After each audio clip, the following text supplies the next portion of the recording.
Hi mga brew! This is your Johnny Bottle and welcome again to my YouTube channel. So, live update na naman tayo dito sa Qatar. As you all know, nasa balita na rin naman yun.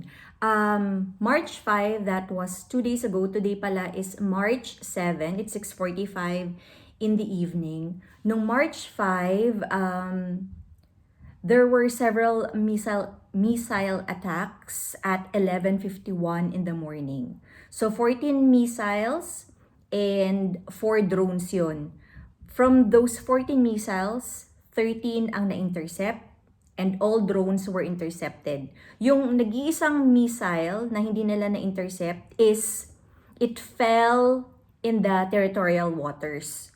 Okay, so safe po ang lahat. Tapos, good news din, same day, March 5, ang Qatar Airways ay nag-operate ng flight, but not from Qatar not from Hamad International Airport. Nag-operate ng flight ang Qatar Airways from Muscat going to some European cities like London Heathrow, tingnan ko yung listahan ko Berlin, Copenhagen, Madrid, Rome, Amsterdam.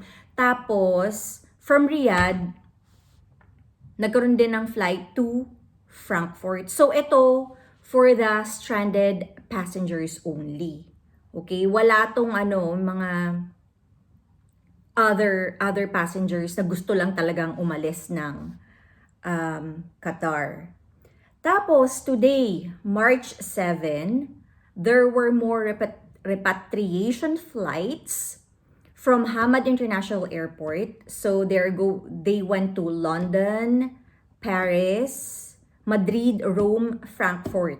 Tapos stranded passengers din to Itong mga stranded passengers are families, elderly, yung mga persons who needs medical and compassionate travel needs. So, sila yung mga inuuna. Tapos, just for your info, marami po ang umalis na ng Qatar and nagbaylan sila going to Saudi. Specifically, they went to Riyadh. So, actually, yun yung mga tao na visa pan arrival sa Saudi. So, tayo, mga Filipino, especially us, unfortunately, hindi tayo basta-basta makakakuha ng Saudi visa. So, dito lang muna tayo. And wala rin kaming plan umalis ng Qatar kasi we are still safe here.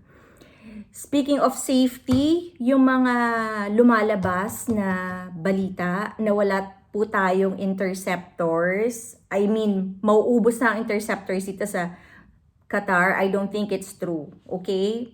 So, we are all safe here. Basta, stay inside the house. Okay? Actually, plano naming mag-grocery today, pero like 10-15 minutes ago, meron na naman. Pero for sure na-intercept yon. Nagkaroon ulit ng alarm. Ito, papakita ko sa inyo yung message ng MOI or Minister of Interior. Ito yung message nila. So, we have to stay inside. And then, ayun lang, I would just like to say thank you sa lahat ng mga frontliners, sa Qatar for protecting all of us, and sa mga bago kong subscribers. Thank you for watching all my videos. So, if you have some questions, please let me know. You can comment below. And that's it. So, stay safe everyone and see you on my next vlog. Hopefully, more good news to come. Okay? Bye!